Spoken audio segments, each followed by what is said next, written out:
Friends, welcome to my YouTube channel. Exercise 5.2 से question number 3 करेंगे। In the adjoining figure P parallel to Q find the unknown angles. हमको ये एक figure दे रखा है, इसके अंदर एक लाइन हमको P दे रखी है और दूसरी लाइन हमको Q दे रखी है, और ये बता रखा है कि ये दोनों ही लाइन जो है एक दूसरे के पैरेलल हैं। और एक ये जो लाइन दे रखी है ये इन P और Q की एक ट्रांसवर्सल लाइन है। ट्रांसवर्सल लाइन वो लाइन होती है फ्रेंड जो किन्हीं दो लाइनों को, दो या दो से अधिक लाइनों को बिल्कुल आर पार काट देती है, और यहाँ पर ये वाला पॉइंट और ये वाला पॉइंट क्या है, पॉइंट ऑफ इंटरसेक्शन, यानी कि इन पॉइंट से होकर के ये गुजर रही है।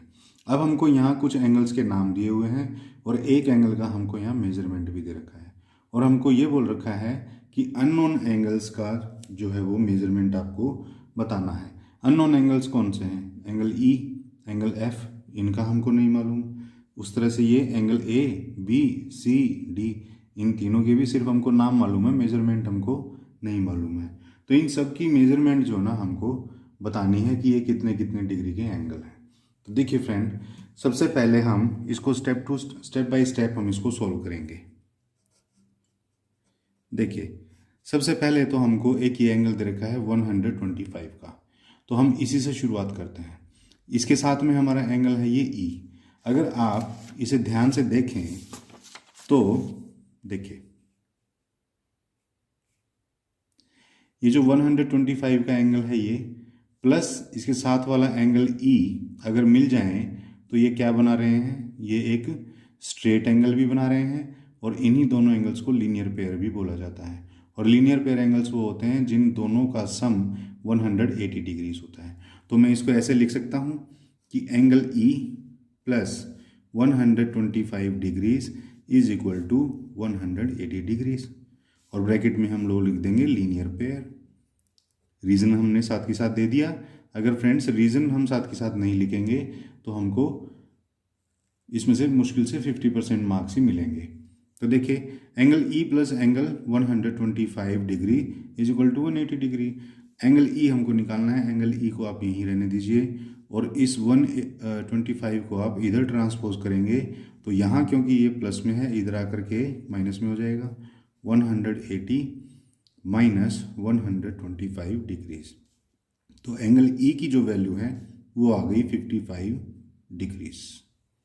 क्लियर? तो ई की तो वैल्यू हमारे पास आ गई, और मैं यहाँ इसको लिख भी देता हूँ। क्लियर? अब देखिए, एंगल ई अगर 55 डिग्री है तो एंगल एफ कितना होगा? एंगल एफ भी 55 डिग्री होगा। क्यों?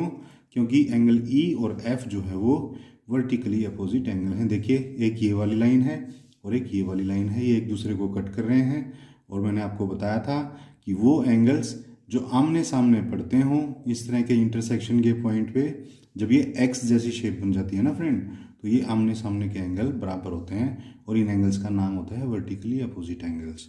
तो हम लिख देंगे angle E is equal to angle F, और ये इसलिए क्योंकि वर्टिकली ओपोजिट एंगल्स हैं, ये है ना, वर्टिकली अपोजिट एंगल्स हैं। तो एंगल E तो मेरा 55 डिग्री है और ये एंगल F के बराबर है, तो यानी कि एंगल F की वैल्यू जो है वो भी हमारे पास 55 डिग्री हमने यहाँ प्रूव कर दी। उसके बाद देखिए, ये वाला एंगल है, इसका कोई नाम नहीं दे रखा, तो इसका मतलब इसकी हमें बताने की ज़रूरत है नहीं। अगर यहाँ दे भी रखा होता ना तो ये 125 है तो ये भी 125 हो जाता, क्योंकि देखिए ये दो लाइंस के जो यहाँ इंटरसेक्शन पॉइंट है ये और ये वर्टिकली अपोजिट एंगल है ना, तो ये भी 125 ही हो जाता। बहरहाल ये हमसे पूछा नहीं।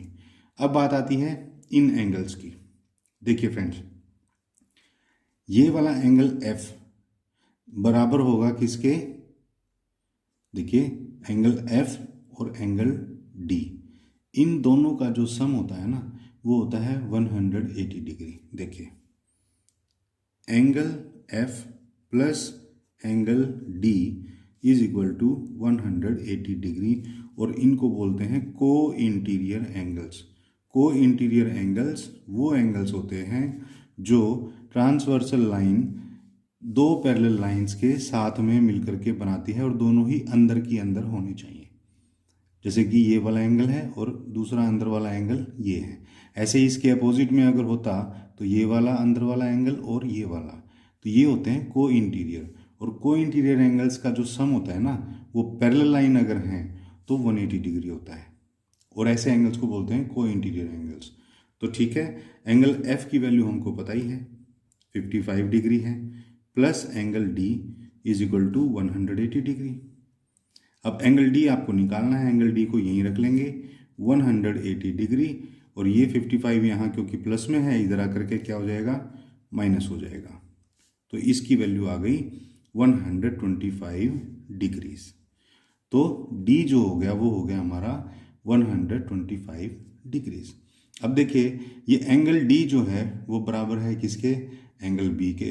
क्यों, क्योंकि ये दोनों ही वर्टिकली अपोजिट एंगल हैं। यहाँ पर भी देखिए वही हो रहा है, एक लाइन बी है ये और एक ये ट्रांसवर्सल लाइन है, ये आपस में एक दूसरे को काट रही हैं। तो जो अपोजिट एंगल्स होते हैं वो सेम होते हैं और उनको वर्टिकली अपोजिट एंगल बोलते हैं। एंगल डी बराबर है एंगल बी के और एंगल ए बराबर है एंगल सी के। तो देखिए यहाँ पर एंगल डी की वैल्यू आपको पता है, तो बी की भी वही हो जाएगी। तो हम लिखेंगे because angle D is equal to angle B, यहाँ लिखेंगे vertically opposite angle, vertically opposite angle. और क्योंकि ये वर्टिकली अपोजिट एंगल्स हैं इसीलिए एंगल डी की वैल्यू 125 डिग्रीज वो बराबर हो जाएगा एंगल बी के। तो देखिए एंगल बी की वैल्यू जो है वो अपने आप ही यहाँ आ गई। अब हमारे पास बचे हैं एंगल ए और एंगल सी। तो देखिए फ्रेंड, इनको ध्यान से देखिए, अगर मैं इन दो एंगल्स को छुपा दूं तो ये जो मेरा एंगल डी है और ये जो मेरा एंगल ए है, ये दोनों मिलकर के क्या बना रहे हैं, एक लीनियर पेयर बना रहे हैं। लीनियर पेयर एंगल्स कौन से होते हैं, जो दो एंगल मिल करके एक स्ट्रेट एंगल बनाते हो या 180 डिग्री का एंगल बनाते हो, ऐसे एंगल को लीनियर पेयर बोलते हैं। तो इन दोनों का जोड़ अगर 180 है और उसमें से एक एंगल ये 125 है, तो 180 में से 125 माइनस कर दूंगा तो ये 55 डिग्री का एंगल आ जाएगा। तो ये हमको बताना है इसमें। देखिए 125 डिग्री का एंगल है ये, यानी कि एंगल डी। आप इसको एंगल डी ही लिख लो, angle D plus angle A is equal to 180 degree, और इनको हम बोलेंगे लीनियर पेयर। इनका रीजन होगा हमारा क्या, लीनियर पेयर। अब एंगल डी की वैल्यू है 125 degree plus angle A is equal to 180 degrees. तो एंगल ए हमको निकालना है, इसको यहीं रखेंगे। यहाँ पर 180 डिग्रीज था और ये 125 यहाँ प्लस में है, इधर आकर के क्या हो जाएगा, माइनस हो जाएगा। तो एंगल ए की वैल्यू यहाँ आ जाएगी 55 डिग्री।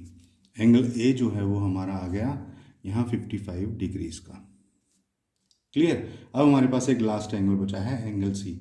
तो फ्रेंड देखिए एंगल ए और एंगल सी तो वैसे ही बराबर होंगे क्योंकि ये वर्टिकली अपोजिट एंगल्स हैं।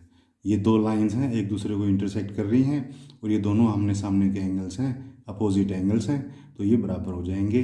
तो हम लिख देंगे बिकॉज का साइन होता है फ्रेंड ये ऊपर दो डॉट और नीचे एक डॉट।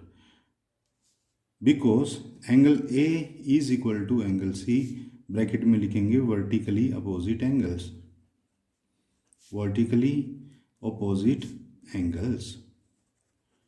तो एंगल ए हमने निकाला था अभी 55 डिग्रीज और ये बराबर है किसके, एंगल सी के। तो यानी कि एंगल सी की वैल्यू भी 55 डिग्रीज है।